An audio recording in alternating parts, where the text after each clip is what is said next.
الحمدللہ رب العالمین والصلاۃ والسلام علی اشرف المرسلین سیدنا و نبینا محمد وعلی آلہ اصحابہ ازواجہ و ذریاتہ و اہل بیتہ اجمعین آمین یا رب العالمین. اما بعد فاعوذ باللہ من الشیطان الرجیم. بسم اللہ الرحمن الرحیم.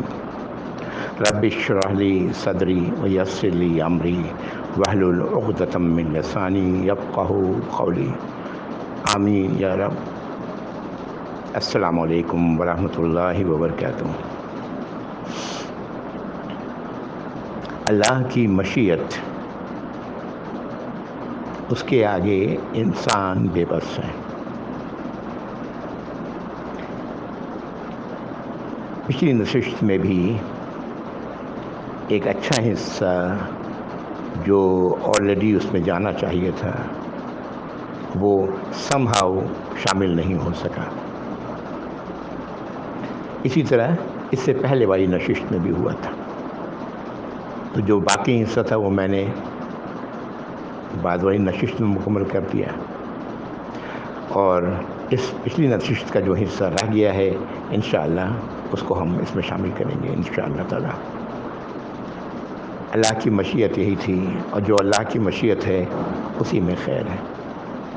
اللہ رب العزت نے کیوں ایسا کیا اللہ بہتر جانتے ہیں، لیکن جو کچھ کیا گیا اسی میں خیر ہے. ماضی میں جو ہو گیا اس نے ویسے ہی ہونا تھا.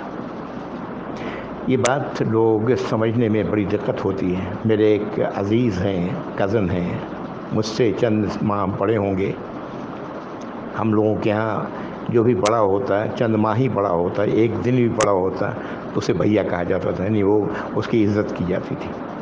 میں بھی انہیں بھیا کہتا ہوں، وہ چند ماہ مجھ سے بڑے ہیں.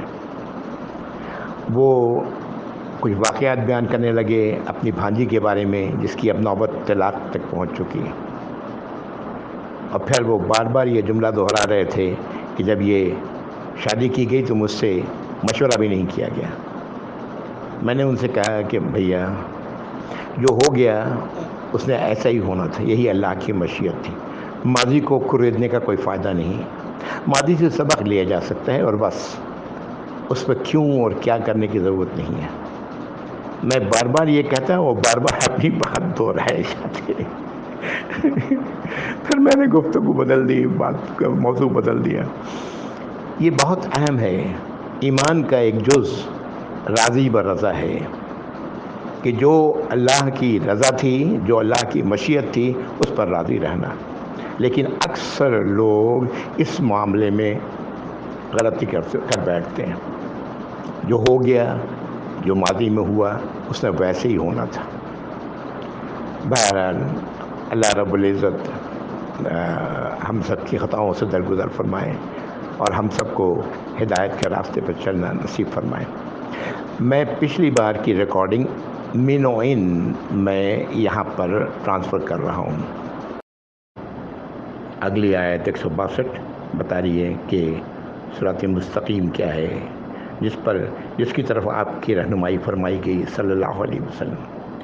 قل ان صلاتی و نسکی و محیای و مماتی للہ رب العالمین. آپ کہہ دیں کہ میری نماز، میری فرما برداری اللہ کی، اطاعت، عبادت اور جینا اور مرنا اللہ رب العالمین کے لیے ہے. ہم اللہ رب العالمین کے غلام ہیں. ہماری کامیابی اللہ رب العزت کی مکمل غلامی میں ہے. آیت نمبر 163. لا شریک لہ، اس کا کوئی شریک نہیں، وہ اکیلا ہے. لا شریک لہ وبذالک امرت وانا اول المسلمین. اور مجھے اسی بات کا حکم دیا گیا ہے اور میں سب سے پہلے اس کی فرما برداری کرنے والا ہوں. آیت نمبر 164. قل غیر اللہ ابغی ربا وہو رب کل شیء.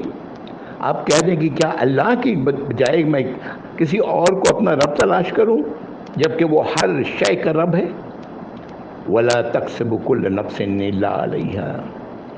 اور کوئی بھی نفس، کوئی بھی انسان جو کچھ بھی کمائی کرے گا وہ اس کمائی پر اسی کے لیے ہے، اچھی ہو الحمدللہ، اور اگر خدا نخواستہ بری ہو تو اس کا وبال اسی پر ہے۔ وَلَا تَزِرُ وَازِرَةٌ وِزْرَ أُخْرَىٰ، اور کوئی اٹھانے والا، بوجھ اٹھانے والا دوسرے کا بوجھ نہیں اٹھائے گا، ہر شخص اپنے اپنے اعمال کا ذمہ دار ہوگا۔ ثُمَّ إِلَىٰ رَبِّكُمْ مَرْجِعُكُمْ، پھر تمہارے رب کی، پھر تم سب کا لوٹنا تمہارے رب کی طرف ہے۔ وَيُنَبِّئُكُم بِمَا كُنتُمْ فِيهِ تَخْتَلِفُونَ، تو اللہ تعالیٰ اس وقت آگاہ کر دیں گے تم سب کو جو کچھ میں، جن چیزوں میں تم اختلاف کرتے رہے ہو، غور کریں۔ اللہ تعالیٰ رحم فرمائے اس اختلاف سے یا رب العالمین۔ سورت کی آخری آیت، آیت نمبر 165، الحمدللہ۔ وَهُوَ الَّذِي جَعَلَكُمْ خَلَائِفَ الْأَرْضِ وَرَفَعَ بَعْضَكُمْ فَوْقَ بَعْضٍ دَرَجَاتٍ، وہی ہے اللہ جس نے تمہیں زمین کی خلافت عطا کی ہے۔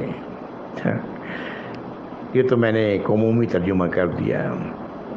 تم زمین پر، تم کو ایک کے بعد نسل در نسل تمہیں آج زمین پر تمہیں اللہ نے زمین آباد کی ہے تم سے، جیسے نسل در بر نسل گزرتے ہوئے آج ہم زمین آباد کر رہے ہیں۔ اور رفع بعضکم فوق بعض درجات، اور اس نے اٹھایا ہے بعض کو بعض کے مقابلے میں، درجات میں، درجوں میں۔ ہم سب جانتے ہیں اس سے کیا مراد ہے۔ میں انجینئر ہوں، میں کچھ کر سکتا ہوں اگر میرے ساتھ وہ ٹیکنیشینس نہ ہوں تو جو سول انجینئر ہے وہ کیا کر سکتا ہے؟ دیوار کھڑا کر سکتا ہے جب تک اس کے ساتھ میسن نہ ہو۔ میسن کیا کر سکتا ہے جب تک کہ اس کے ساتھ مزدور نہ ہو جو سامان اٹھا کے لائیں۔ یہ درجات ہیں جو اللہ نے دنیا میں قائم کر رکھے ہیں۔ اس طرح اللہ رب العزت دنیا میں کا نظام چلا رہے ہیں۔ وَلِيَبْلُوَكُمْ فِي مَا آتَاكُمْ، یہ کس لیے اللہ نے کیا ہے؟ تاکہ اللہ رب العزت جانچیں تم سب کو اس میں جو تمہیں دیا ہے اللہ نے۔ ان ربک سریع العقاب، بے شک آپ کا رب بہت تیز ہے صلی اللہ علیہ وسلم حساب سزا دینے میں۔ سریع العقاب، عقوبت سزا کو کہتے ہیں، سزا دینے میں۔ وَإِنَّهُ لَغَفُورٌ رَحِيمٌ، اور بے شک وہ تو غفور اور رحیم ہے۔ اب یہ ہم پر منحصر ہے کہ ہم اللہ کی سزا کے مستحق بنتے ہیں یا اللہ کی مغفرت کے اور رحمت کی مستحق بنتے ہیں۔ یہ اس کا معاملہ یہ ہم پر ہے۔ ہم میں سے کتنے لوگ جانتے ہیں ان رب کا سریع العقاب، کہ بے شک آپ کا رب، تمہارا رب بہت تیز ہے سزا دینے میں، سزا دینے میں اسے کوئی تکلیف نہیں ہوگی۔ اللہ تعالیٰ رحم فرمائے۔ اللہ تعالیٰ ہم لوگوں کو، دیکھیں ایک ہی آیت میں دونوں باتیں کہی گئیں، ان ربک سریع العقاب وانہ لغفور رحیم، بے شک آپ کا رب، تمہارا رب بہت تیز ہے سزا دینے میں، اور بے شک وہ بہت ہی زیادہ غفور اور رحیم ہے، وہ بے شک غفور اور رحیم ہے۔ یہاں پر صورت مکمل ہوتی ہے۔ میں اپنی بات ختم کرتا ہوں، اللہ کا شکر بجا لاتا ہوں۔ الحمدللہ ہم لوگوں سورۃ الانعام کی آخری آیت پر پہنچ گئے، تمام مکمل ہوتی ہے صورت۔ وآخر دعوانا الحمدللہ رب العالمین، وصلی اللہ علی محمد وعلی آلہ وصحبہ وازواجہ وذریاتہ اجمعین۔ السلام علیکم ورحمۃ اللہ وبرکاتہ، جزاکم اللہ خیر۔ الحمدللہ میں نے وہ بالکل جو پچھلی بار ریکارڈ کیا تھا وہ منوعین میں نے یہاں پر اسی کو یہاں پر ٹرانسفر کر دیا ہے، تاکہ جو پچھلی نشست کی جو چیز رہ گئی تھی، جو باتیں رہ گئی تھیں، وہ اس میں آ جائیں۔ الحمدللہ ان آیات میں سبحان اللہ ایک چیز تو یہ غور کریں، یہ میرا جینا، میری نماز، میری عبادات، میرا جینا، میرا مرنا اللہ رب العالمین کے لیے۔ میں نے عرض کیا کہ یہ ہم اللہ کے غلام ہیں۔ نبی کریم صلی اللہ علیہ وسلم سب سے پہلے اپنے آپ کو جو اپنے متعارف کراتے تو یہی کہتے کہ انا عبداللہ و رسول اللہ، میں اللہ کا غلام ہوں اور اس کا رسول ہوں۔ یہ وہ بات ہے جو ہم لوگ اکثر ہم لوگوں کے ذہن سے نکلی ہوئی ہوتی ہے. ہم اپنے آپ کو پتہ نہیں کیا کچھ اور کیسے سمجھ رہے ہوتے ہیں. حقیقت یہی ہے کہ ایک اللہ کے بندے کو، ایک ایسے انسان کو جو اپنے آپ کو ایمان والا کہتا ہے، جو لا الہ الا اللہ محمد رسول اللہ کہتا ہے، اسے یہ بات ہر وقت مستحضر رکھنی چاہیے کہ میں اللہ کا غلام ہوں. اگر یہ مستحضر رہے تو پھر بہت ساری چیزیں اپنے آپ درست ہو جاتی ہیں. اللہ کی ہدایت پر چلنا پھر اس کے لیے آسان ہو جاتا ہے. دوسرے لوگ جو اسے نظر آتے ہیں وہ جانتے ہیں کہ یہ بھی اللہ کے غلام ہیں. میں اللہ کا غلام ہوں. میری ماں اللہ کی باندھی تھی، میرا باپ اللہ کا غلام تھا. دونوں کا انتقال ہو گیا، اللہ تعالیٰ ان دونوں کی مغفرت فرمائے. میرا بھائی اللہ کا غلام ہے، میری بہن اللہ کے غلام ہے، اللہ کی باندھی ہے. یہ بات ذہن میں رہے تو پھر ہمارا ٹریٹمنٹ، ہمارا معاملہ ایک دوسرے کے ساتھ کچھ اور ہی ہوگا. ان الدین والمعاملہ، میں نے پہلے بھی یہ حدیث دو لفظوں کی حدیث کی طرف توجہ دلائی تھی. دین معاملے کا نام ہے. ہمارے معاملات پھر درست ہوں گے. اب غلامی کا دستور الحمدللہ ختم ہو چکا ہے. اس کو ختم کرنا اللہ رب العزت نے ہی اسے ختم کیا ہے. ہمارا دین اس غلامی، ایک انسان کے غلامی میں ہو، اس بات کو ہمارے دین نے اور نبی کریم صلی اللہ علیہ وسلم کی تعلیمات نے ختم کیا. آہستہ آہستہ یہ چیز ختم ہوئی ہے الحمدللہ. لیکن غلامی کے تصور کو سمجھنا اسی لیے آج ہمارے لیے ذرا مشکل ہے. میں اس کو ایک مثال سے سمجھاتا ہوں. غلام وہ ہوتا تھا جو اس کا آقا پیسہ دے کر کے، مال دے کے خریدا کرتا، اور پھر اس غلام کا کام صرف اور صرف آقا کی ہی اطاعت و فرما برداری کرنا ہوتا. اگر وہ ایسا نہیں کرتا تو اس کے آقے کو مکمل حق حاصل تھا کہ اسے مارے پیٹے، اس کی چمڑی ادھیڑ دے، جو مرضی آئے اس کے ساتھ کرے، اور کسی نے کچھ نہیں کہنا ہوتا. کوئی کچھ نہیں کہتا. آپ کے علم میں آپ جانتے ہیں کہ بلال رضی اللہ تعالیٰ عنہ کو اس کے آقا نے کس طرح ان کے ساتھ ظلم و ستم کیا، صرف اس لیے کہ انہوں نے ایمان لایا تھا نبی کریم صلی اللہ علیہ وسلم پر. تپتی ریت پر انہیں لٹا دیتے، سینے پر پتھر رکھ دیتے، اور کوئی کچھ نہیں کہتا. آج کے دور میں اس کی مثال ایسے سمجھیں کہ میرے ہاتھ میں یہ قلم ہے، میں نے اپنے پیسے سے خریدا ہے. میں اس سے لکھوں یا توڑ کے ڈسٹ بن میں ڈال دوں، کوئی کچھ نہیں کہے گا. اگر کسی نے کوئی بات کہنی ہے تو میں کہوں گا بھائی آپ کو کیا تکلیف ہے، میں نے اسے خریدا تھا اور میں نے اسے توڑ دیا. یہ ہے غلامی کا تصور.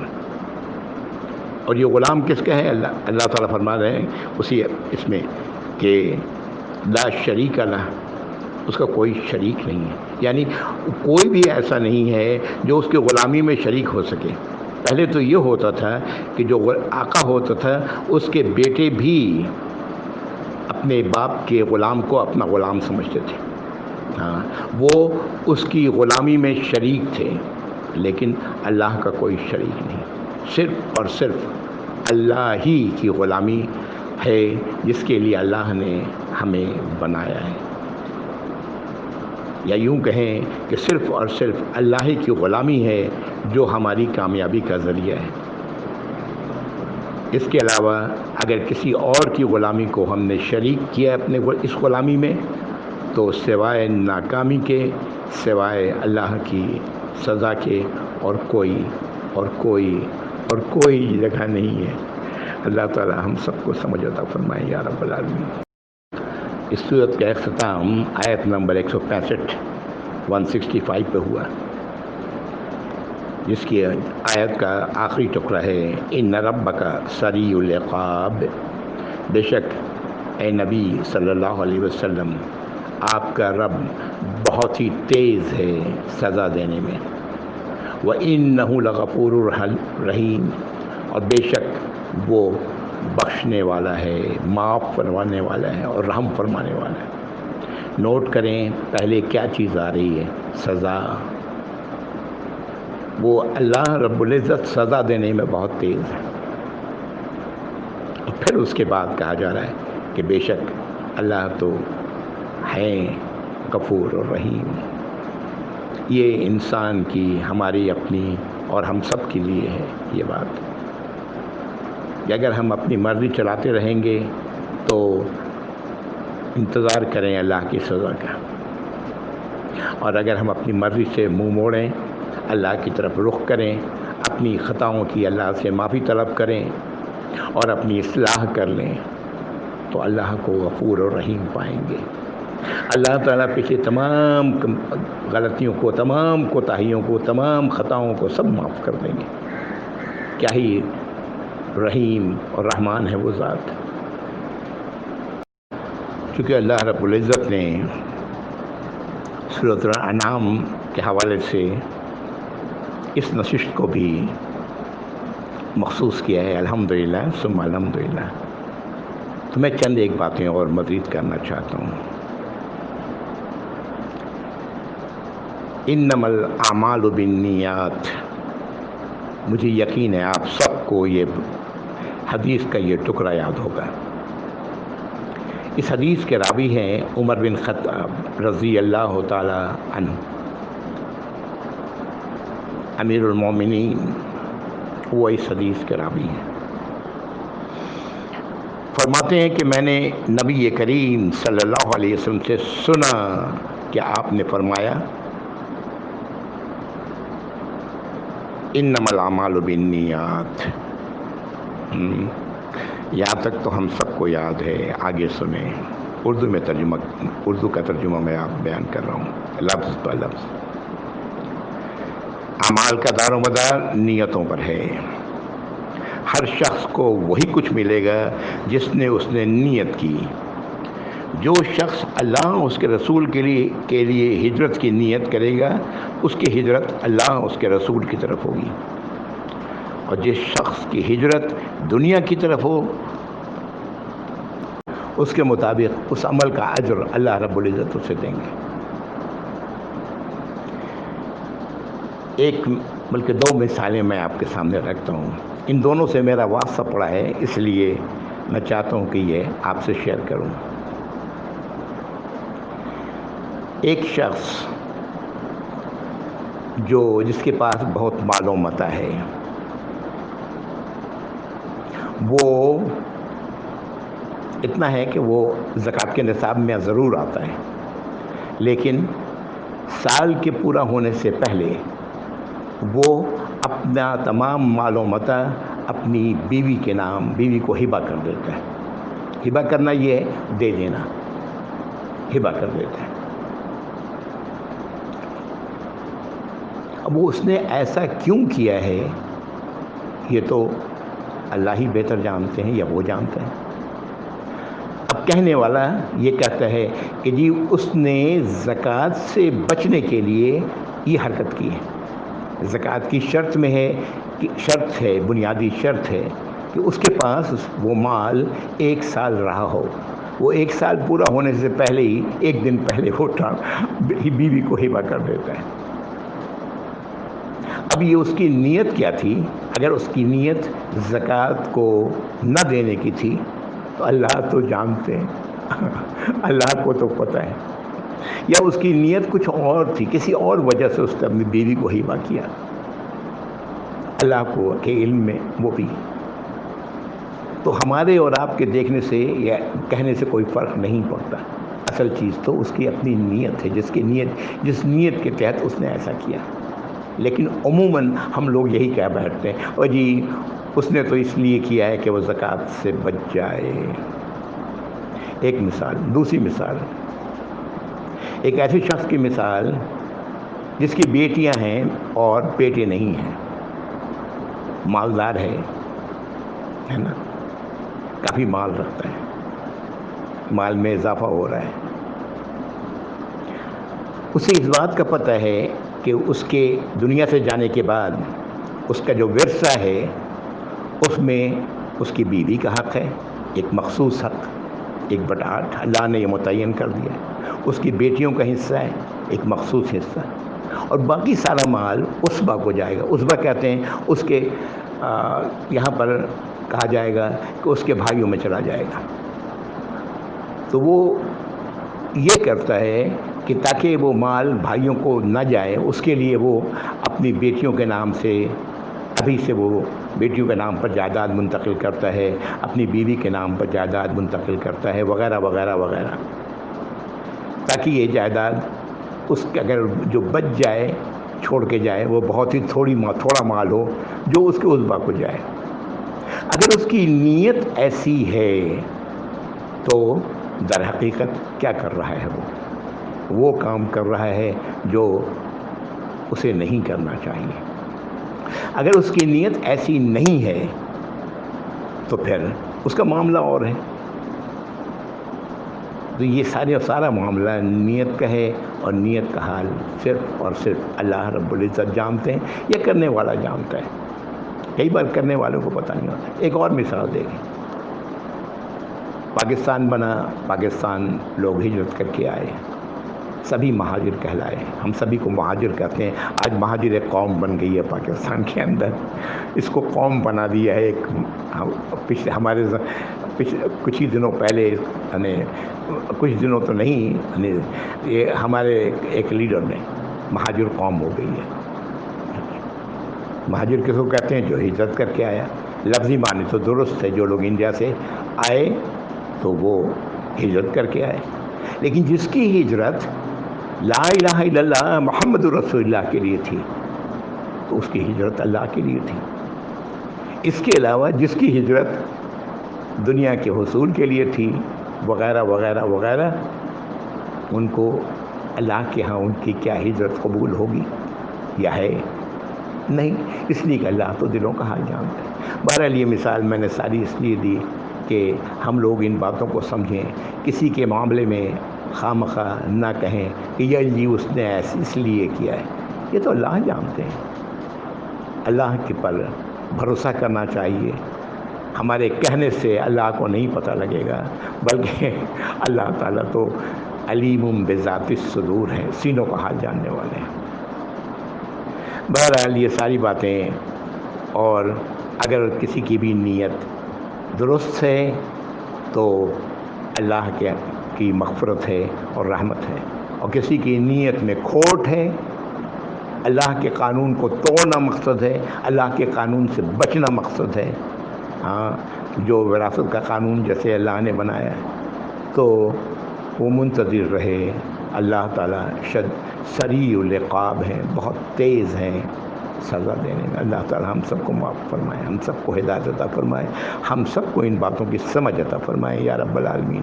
ہمارے تمام بھائیوں کو، ہر وہ شخص کو جو کہتا ہے لا الہ الا اللہ محمد رسول اللہ صلی اللہ علیہ وسلم۔ یہ نشست سیشن 93 میرے اپنے پروگرام کے مطابق اس سیشن میں ہم لوگوں نے سورۃ الاعراف شروع کرنا تھا، لیکن اللہ کی مشیت جو تھی وہ تھی الحمدللہ ثم الحمدللہ، اور الحمدللہ اس کا فائدہ یہ ہوا کہ بہت ساری باتیں میں آپ سے شیئر بھی کر سکا۔ اللہ تعالیٰ ان سب کو قبول فرمائے یا رب العالمین۔ تھوڑی سی بات سورۃ الاعراف کے حوالے سے کی جا سکتی ہے، وقت ہے۔ سورۃ الاعراف 8ویں پارے کے تقریباً وسط سے شروع ہوتی ہے یہ سورت۔ اس کی آیات 206 ہیں۔ اعراف جنت اور جہنم کے درمیان واقع ایک بلند مقام ہے، اور یہی اس سورت کا نام ہے۔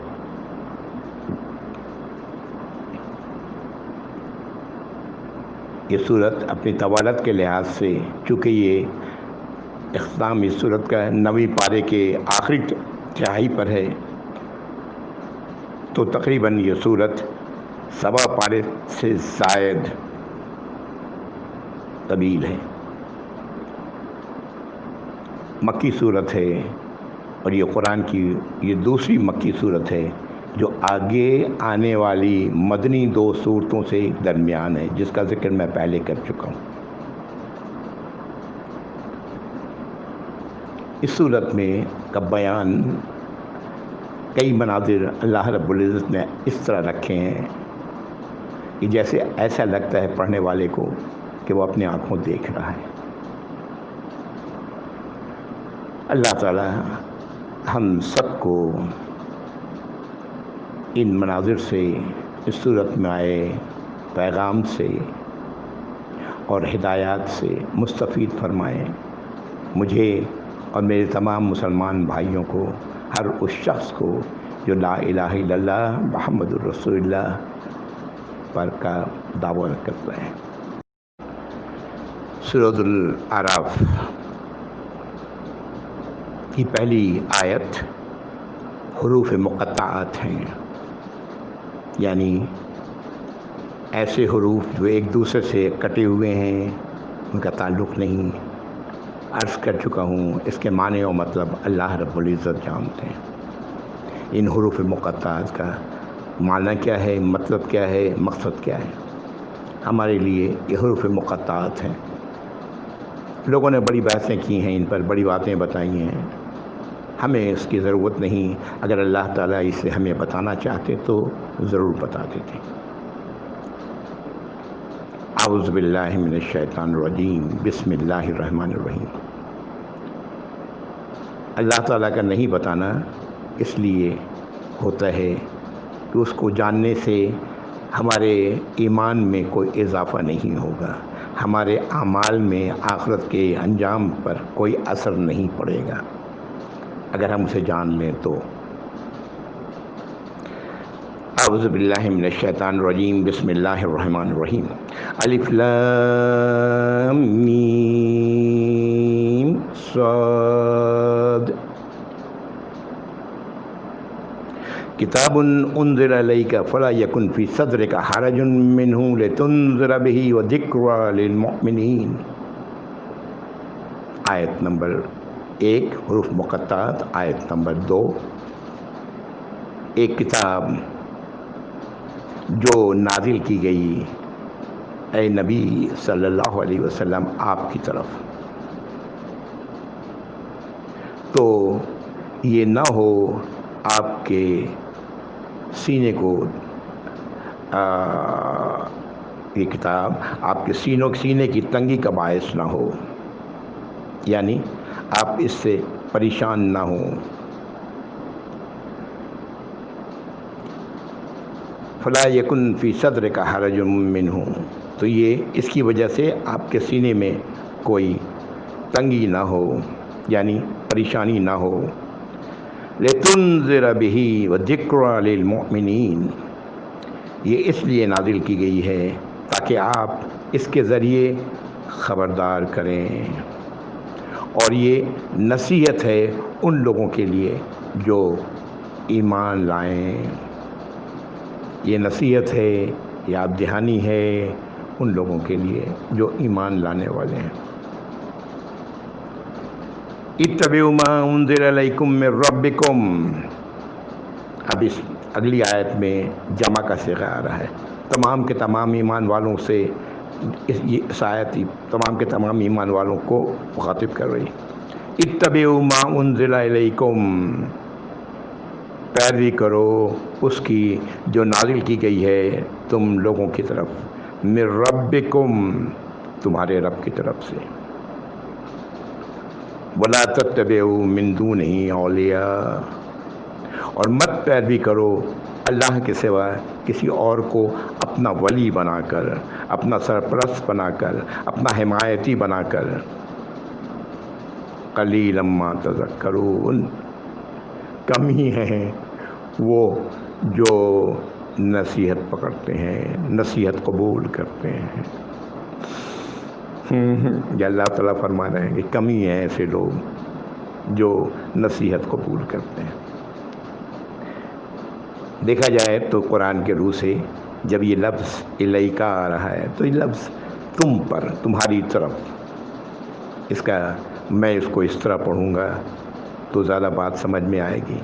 ایک کتاب جو نازل کی گئی ہے تمہاری طرف، تو یہ تمہارے لیے تنگی کا باعث نہ بنے، مشکل کا باعث نہ بنے، پریشانی کا باعث نہ بنے۔ یہ اس لیے نازل کی گئی ہے کہ تم اس کے ساتھ، اس کے ذریعے لوگوں کو خبردار کرو۔ کس چیز سے خبردار کرو؟ یہی کہ اللہ تعالیٰ سریع العقاب ہیں، اللہ تعالیٰ بہت تیز ہیں سزا دینے میں، خبردار کرو۔ اور ایمان والوں کے لیے تو یہ نصیحتیں ہیں، یاد دہانی ہے ایمان والوں کے لیے۔ ظاہر ہے نصیحت یا یاد دہانی وہ چیز ہے جو انسان بار بار اس کی طرف توجہ دیتا ہے، پڑھتا ہے، جانتا ہے، جاننے کی کوشش کرتا ہے۔ اور اگلی آیت میں کہا گیا ہے اتبعوا ما انزل الیکم من ربکم، پیروی کرو اس چیز کی جو اللہ نے جو تمہارے رب نے تمہاری طرف نازل کی ہے، ولا تتبعوا من دونہ اولیاء، اور کسی دوسرے ولیوں کو نہ بناؤ اللہ کے سوا۔ اللہ اکیلے ولی ہیں، اللہ ہی مولانا ہیں۔ وہ مولانا نہیں ہے جن کو ہم مولانا کہتے پھرتے ہیں، مولانا فلاں و مولانا فلاں، مولا اللہ ہے۔ قلیلا ما تذکرون، کم ہی لوگ ہیں جو نصیحت لیتے ہیں، قبول کرتے ہیں۔ یہاں میں رک رہا ہوں اس لیے کہ کیا پتہ پھر وہی نہ ہو جو پچھلی 2 نشست میں ہو چکا ہے۔ اللہ تعالی ہمارے کہنے کو، آپ لوگوں کے سننے کو قبول فرمائے۔ وآخر دعوانا الحمدللہ رب العالمین، وصلی اللہ علی محمد وعلی آلہ واصحابہ وازواجہ وذریاتہ وآل بیتہ اجمعین، آمین یا رب العالمین۔ جزاکم اللہ خیر، والسلام علیکم ورحمۃ اللہ وبرکاتہ۔